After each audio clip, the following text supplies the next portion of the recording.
Últimamente tengo el mismo sueño extraño. A ver, cuéntamelo, que se me da bien interpretarlo. Me despierto en la casa del pueblo.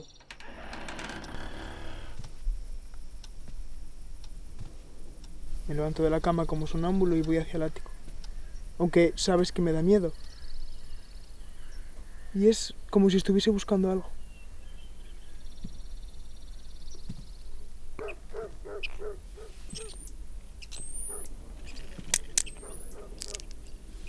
Subo las escaleras y empiezo a escuchar ruidos raros, como de gente hablando y sonidos de animales, como si fuesen ratas.